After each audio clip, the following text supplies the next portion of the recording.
अपने आप को? मजाक हो रहा है यहाँ पर? अरे जब से आप की जिंदगी का सवाल है। देख रहे कैसे बात कर रहे हो मुझसे? देख रहे कैसे बात कर रहे हो मुझसे? एक थप्पड़ मार बोलो सारी तबीयत खराब हो जाएगी समझे तुम?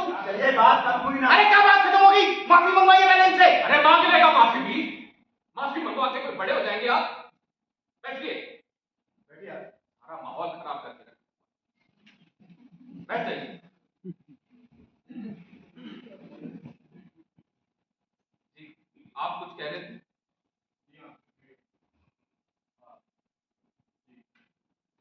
क्या कोई जनाब बता सकते हैं कि एक 100 की रफ्तार से दौड़ती हुई लोकल ट्रेन को किसी एक खास पॉइंट से गुजरने में कितना समय लगेगा? अब इससे क्या हो जाएगा? जरा सोचिए, अंदाजा लगाइए। अरे मुझे बता। कोई और कुछ कहेगा? आप? पता नहीं, पर 10-12 सेकंड। आपका अंदाजा काफी हद तक सही है। कोई और? 23 सेकंड। जी नहीं। 19 18 आप रहने दीजिए। हद हो गई यार। ये नहीं शुरू हो गया। बच्चों का खेल। जी भाई साहब जी, मेरे विचार से अगर ट्रेन की लंबाई 150 गज है और 20 मील प्रति घंटे की रफ्तार से दौड़ती है तो लगभग 15.4 सेकंड ठीक है। 15 सेकंड मान लेते हैं। 15 सेकंड मान लेते हैं। दशमलव। आप साबित कीजिए आप कहना क्या चाह रहे हैं। एक लोकल ट्रेन को किसी खास पॉइंट से गुजरने में 15 सेकंड का टाइम लगता है। अब मान लीजिए वो खास पॉइंट उस कमरे की खिड़की है जहां कत्ल की वारदात हुई। वो कमरा हम सभी ने देखा है। अच्छा, वो कमरा रेलवे लाइन के बहुत नजदीक है। कोई जनाब रेलवे लाइन के नजदीक रहे? हाँ जी जी, वो एक्चुअली हमारा हाउस पेंट का रुकता है, तो इस सिलसिले में रहा था मैं वहाँ 3-4 दिन। तो वहाँ शोर वगैरह होता है? हाँ, मगर कुछ दिनों में आदत सी हो जाती है। बिल्कुल सही। एक बार मैं भी रेलवे लाइन के नजदीक रह चुका हूँ।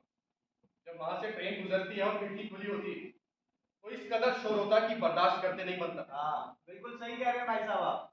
खुद की आवाज खुद को ही नहीं सुनाई देती। ठीक है नहीं सुनाई पड़ती, लेकिन इससे साबित क्या होता है? बताता हूँ, जरा ध्यान से सुनिए। पहली गवाही उस बूढ़े की है जो नीचे रहता है। उसका कहना है कि उसने लड़के की गुस्से भरी चीख सुनी, मैं मार डालूंगा तुझे। और उसके 1 सेकंड बाद किसी के फर्श पर गिरने की आवाज सुनी। 1 सेकंड बाद, ठीक। दूसरी गवाही उस औरत की है जो सामने रहती है। उसका कहना है कि उसने रेलगाड़ी के आखिरी 2 डिब्बों की खिड़कियों से कत्ल की वारदात को अंजाम होते हुए देखा। आखिरी 2 डिब्बे, ठीक। हाँ ठीक है भाई, लेकिन इससे साबित क्या होता है ये बताएंगे आप? देखिए, अभी हम सबने मान लिया कि एक लोकल ट्रेन को किसी खास पॉइंट से गुजरने में 15 सेकंड का टाइम लगता है, क्योंकि उस औरत ने वारदात ट्रेन के आखिरी 2 डिब्बों के थ्रू देखी। तो हम ये मान सकते हैं कि जिस वक्त लड़के का बाप फर्श पर गिरा उससे तकरीबन 10 या 12 सेकंड पहले लोकल ट्रेन जबरदस्त शोर करती हुई उस नीचे वाले बूढ़े की खिड़की के पास पहुंची।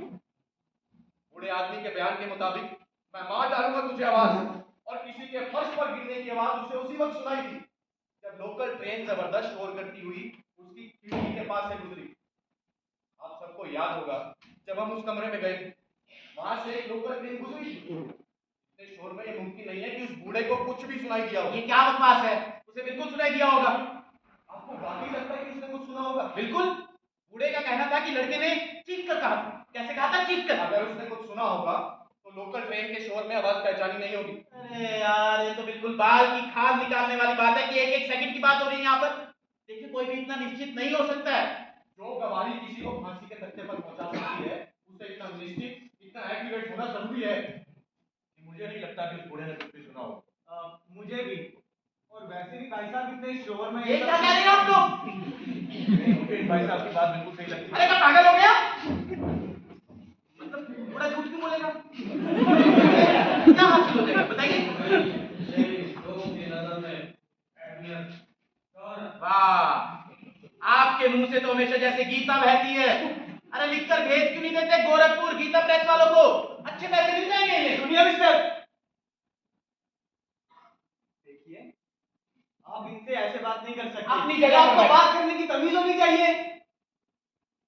अब आइंदा अगर आपने इनसे ऐसे बात करी ना तो ठीक नहीं होगा, बता रहा हूं। जी, आप कुछ कह रहे थे?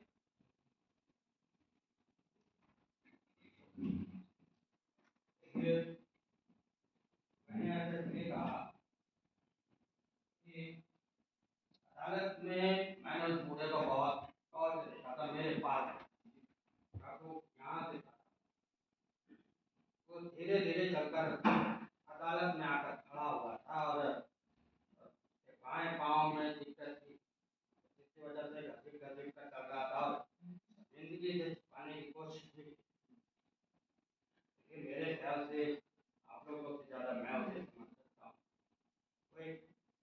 मामूली करा हुआ सहमा गुमनामा, इसका कभी कहीं जिक्र नहीं हो, इसकी कोई अहमियत ही नहीं है, किसी अखबार में कभी नाम नहीं छिपा, इतनी उम्र बीत जाने के बाद भी उससे कोई सलाह मांगने नहीं आता। ऐसे इंसान के दिल में हसरत होती है, एक तमन्ना होती है, कम से कम एक बार उसकी बात को सुना जाए, और अगर उसे ऐसा मौका मिल जाए तो अब मुश्किल है कि वो ऐसे मौके को अपने हाथ से जाने। एक मिनट, आपके कहने का मतलब ये है कि बूढ़े ने झूठ इसलिए बोला ताकि उसे थोड़ी सी अहमियत और शोहरत मिल जाए? नहीं, बूढ़े ने झूठ इसलिए बोला कि उसने खुद को यकीन दिला दिया, जो उसने आवाज सुनी ऊपर वो लड़के ने जो बोला। आप भी इस वक्त वही नहीं कर रहे, अहमियत हासिल करने की कोशिश? मुझे इन चीजों की जरूरत नहीं है, अहमियत औरत। देखिए भाई साहब, इस तरह से जाति जज्बात का मुजाहरा करना मुनासिब नहीं होगा। हम लोगों से सभ्य लोगों की तरह बर्ताव किए जाने की उम्मीद की जा सकती है, इसलिए ध्यान रखें। बूढ़े ने